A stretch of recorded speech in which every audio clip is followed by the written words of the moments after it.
The allure of rainbows has captivated humanity across cultures and throughout the ages.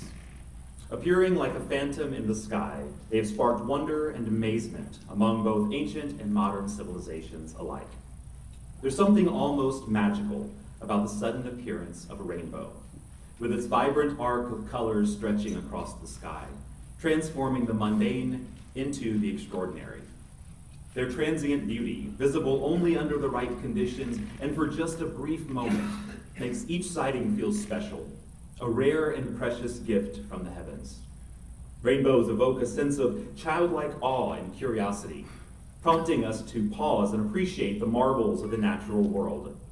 Their unexpected emergence after a storm can bring a sense of calm and joy, a reminder that beauty can follow even the darkest of times.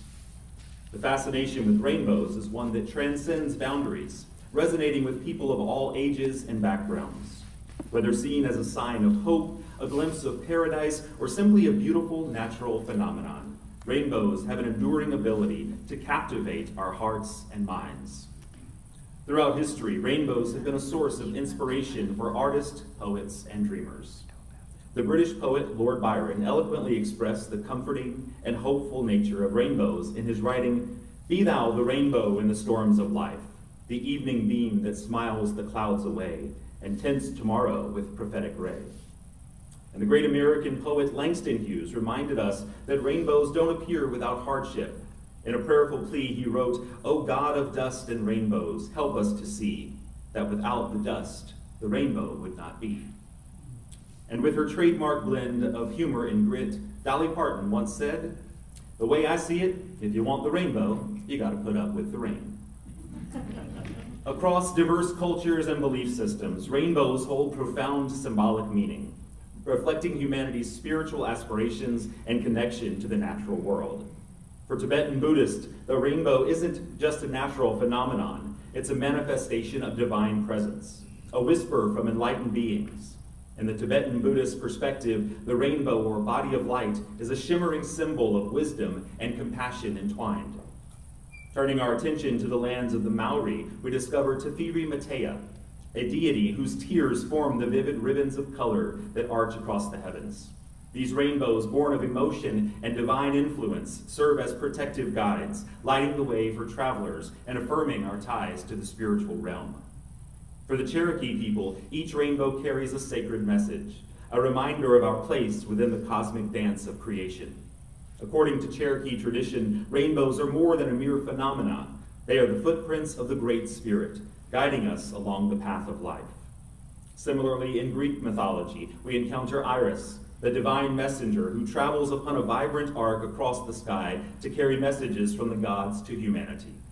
Her rainbow hues symbolize divine communication, acting as a bridge between mortals and the celestial realms, offering glimpses into the mysteries of the divine order.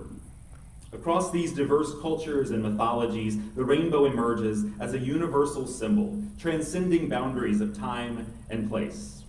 It speaks to our collective longing for connection, transcendence, and harmony with the cosmic symphony. Their presence in our myths and folklore underscores a profound truth, that no matter our differences, the beauty of a rainbow resonates within us all, reminding us of our shared humanity and our collective longing for connection and understanding. Indeed, rainbows are far more than a colorful display. They are a shared symbol, a common thread that links diverse traditions and worldviews. Given the ubiquity of rainbows as a shared symbol across cultures, I find it puzzling that anyone would respond to the sight of a rainbow, whether in its natural form or an artistic representation thereof, with anything but awe and wonder. But sadly, there are some people who are absolutely triggered by the sight of a rainbow. Take a moment to allow yourself to process the absurdity of this. They are not offended by the colors red, orange, yellow, green, blue, or violet on their own, but when placed side by side in that order, these 6 colors have the potential to cause some people in our society to immediately clutch their pearls and lose their minds. Last year, I preached a pride-themed sermon at the Unitarian Church in Charleston, the congregation where I'm a member. Before I left for church that morning, I took a photo of myself, proudly displaying my rainbow tie and socks. I posted the photo to Facebook and went to church, where we had an amazing and uplifting service. After the service ended, I checked my Facebook notifications and saw a comment from a friend I hadn't heard from in a while. She had shown my photo to her pastor, a pastor I had previously worked for, and the pastor had asked her to comment on her behalf. The message she relayed was this: "Sister Judy says she hopes you know better. It's just so sad to see how far you've fallen." There was so much I wanted to say in response. I wanted to ask if she was really that bothered by my colorful tie and socks, or is Sister Judy's real issue that my rainbow apparel is a reminder of the failure of her so-called spiritual discernment 20 years ago, when she cluelessly placed a closeted but still very gay preacher in her pulpit and in charge of her youth group. But instead, I responded, "I am sorry that you were triggered by refracted light. But I am having too wonderful a day to be brought down by unsolicited and unwanted judgment. Happy Pride, rainbow emoji, pride flag emoji."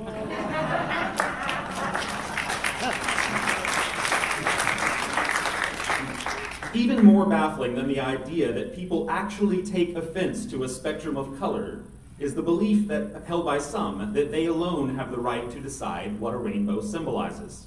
That they're the only ones who can say what it means. That they hold exclusive ownership over its message. That it belongs to them and only them.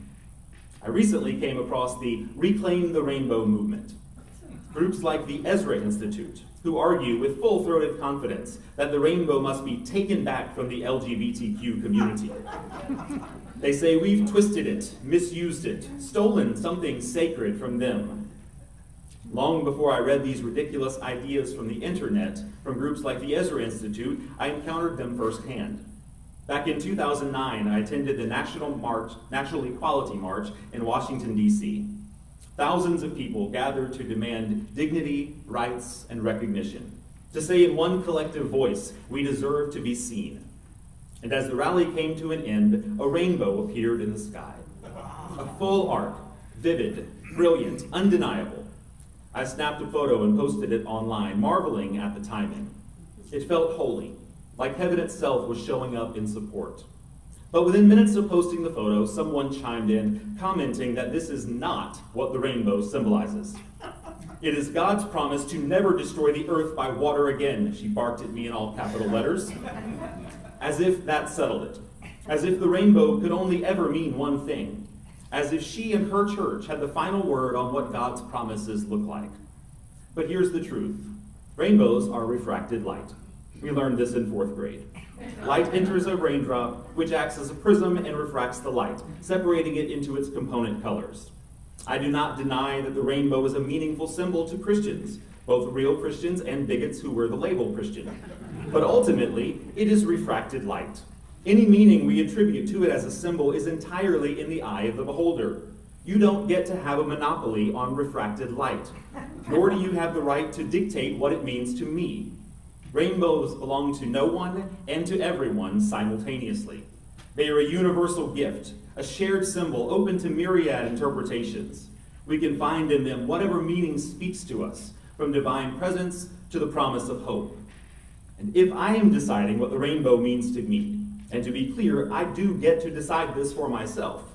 If given the choice between the traditional religious meaning or a symbol of LGBTQ pride, it's not a hard choice. I don't find much comfort in the rainbow's meaning as depicted in the Old Testament, where God in his infinite wisdom becomes so exasperated with his own creation that he decides to drown the entire planet. Because nothing says I love you like a global deluge. But wait, it gets better. After wiping out nearly all life, God then offers a promise. Not a promise to refrain from mass murder altogether, but just not to use a flood next time. It's like a somewhat remorseful loan shark telling his victim, if you're late on a payment, I promise I won't hit you with a baseball bat again. I'll still break your legs, but with a different weapon. I promise. And to seal that comforting promise, a rainbow. So every time we see those beautiful colors in the sky, we can take comfort in knowing that if God ever loses his patience with his creation again, he will choose a non-aquatic means of mass murder. Heartwarming. Call me a bleeding heart, but I prefer deities who do not commit mass murder. And I prefer to see the rainbow as a symbol of love, unity, and acceptance. Because if we're going to take something meaningful from that ancient story, let it be this. Not the violence, but the aftermath. Not the flood, but what comes after. A rainbow cast across the sky, not as a reminder of wrath, but of restraint. Not as a warning, but maybe a confession, a cosmic pause, a divine moment of rethinking. To me, the rainbow represents a turning point, not just in that story, but in every story where we decide to stop the cycle of destruction and start building something new. It's what happens when the storm passes and we resolve to be better. It's a visual reminder that even after devastation, beauty is still possible, that healing can follow harm, that diversity isn't something to fear, but something to celebrate. So yes, I'll take my rainbow with all the colors, with all the people, with all the hope and love and radical welcome it represents. Not because someone told me that's what it means, but because I've seen what it means. I've seen it in marches and protests, in pride flags waving above churches and homes. That's what I saw in the sky that day in D.C. To me, the rainbow doesn't say, I promise not to destroy you. It says, you belong.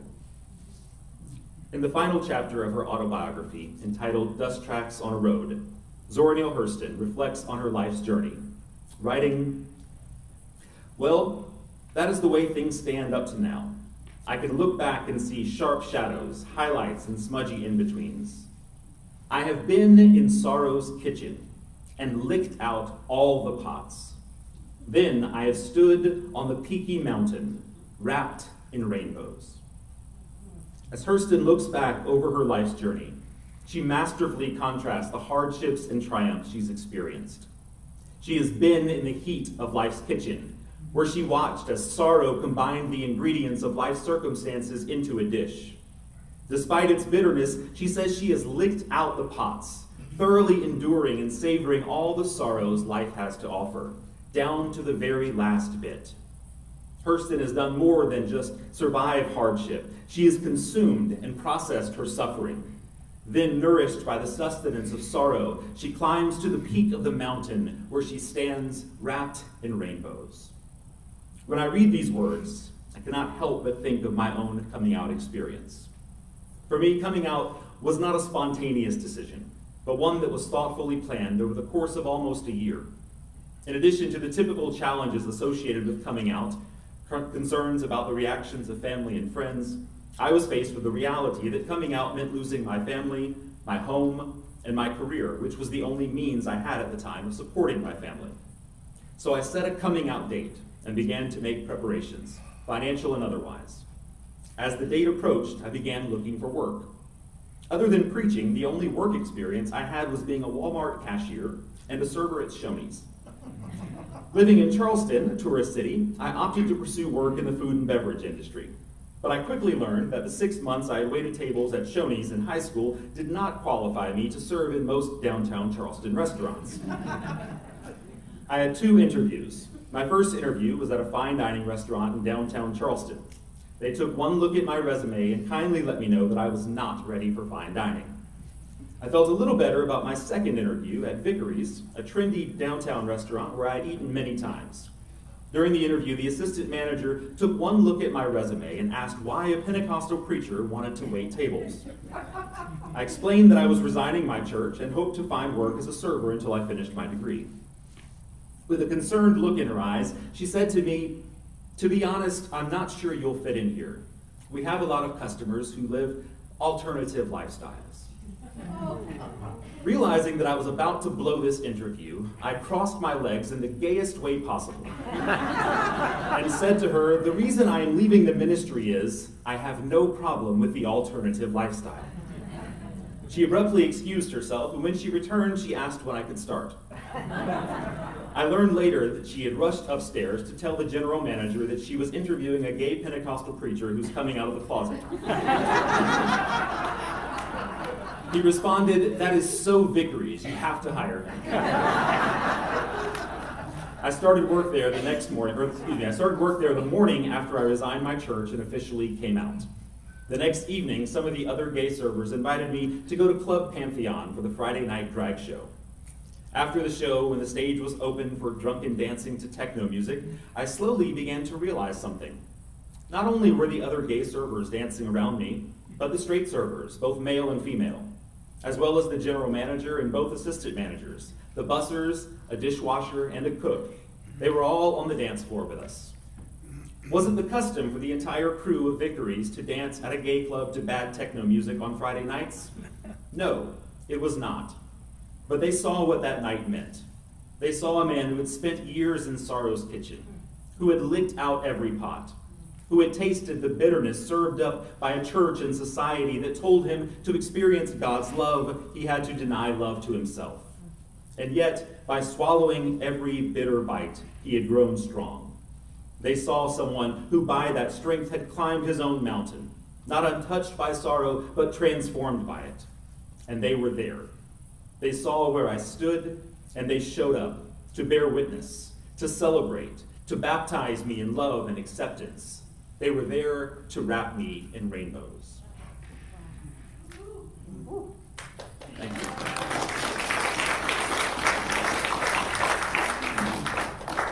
In the Maya Angelou quote I read earlier, after Angelou talks about the rainbows in her clouds, she goes on to say, "I've had rainbows in my clouds, and the thing to do, it seems to me, is prepare yourself so you can be a rainbow in somebody else's cloud, somebody who might not look like you, may not call God the same name you call God, if they call God at all. You see, I may not dance your dances or speak your language, but be a blessing to somebody. That's what I think. My co-workers that night were a rainbow in my cloud, and it is my prayer that I can be a rainbow to someone else in need. A rainbow with its vibrant arc bridging the sky symbolizes connection, unity, and the promise of better days. It is a bridge not just between sun and rain, but between hearts and spirits. It reminds us that after every storm, there's potential for beauty and renewal. This bridge of colors can serve as a powerful metaphor for our lives. We are called to bridge divides, to connect with those who are different from us, and to bring together disparate parts of our communities in harmony. In our lives, we will encounter those who are navigating their own storms, those who need a sign of hope, a gesture of kindness, or simply the presence of someone who cares. To be a rainbow is to offer this to them. It means being a bridge of compassion, understanding, and support. It means being a source of color and light in their darkest moments. For the teenage boy who is relentlessly bullied because his flair cannot be confined to the walls of a closet, be a rainbow by offering him a kind word, a shoulder to cry on, or a place to feel safe. For the individual coming out later in life, learning to navigate the dating world, perhaps for the first time in decades, courageously coming out to their children or even grandchildren, be a rainbow by celebrating their truth, listening to their experiences, and helping them navigate changes in their relationship and community. For the transgender person who, in addition to navigating the complexities of transitioning, faces rejection by family members and abuse from a society that has thrust them in the middle of a culture war. Be a rainbow by using their correct pronouns and speaking up when you witness anti-trans bigotry, whether it's from a schoolyard bully, a coworker, or a member of Congress. For the parent of a gay or transgender child who doesn't understand what their child is feeling or experiencing, but that does not diminish the love they have or the instinct to protect their child from a cruel world. Be a rainbow by offering a listening ear, resources for education, and a community of support. For the LGBTQ person who has been rejected by their faith community, be a rainbow by letting them know that not every place of worship is a house of hate. Be a rainbow by supporting this congregation and keeping these doors open, so there will always be an open and affirming place of worship in Bluffton, South Carolina, a place where the LGBTQ community can stand on the peaky mountain wrapped in rainbows. In every interaction, with every word and action, we have the power to be that vibrant arc bridging the skies of those around us. Let us be the bridge that connects and heals, the arc that brings joy and reassurance. Whether through a kind word, a helping hand, or a gesture of solidarity, let us strive to be the rainbows in the clouds of others. In doing so, we honor the rich tapestry of cultural meanings that rainbows hold and the universal longing for connection they represent. They become part of a greater story of human resilience and hope. So as we leave here today, let us carry with us the resolve to be a rainbow and to build bridges that bring light and love to all we encounter. Amen, and may it be so. Amen.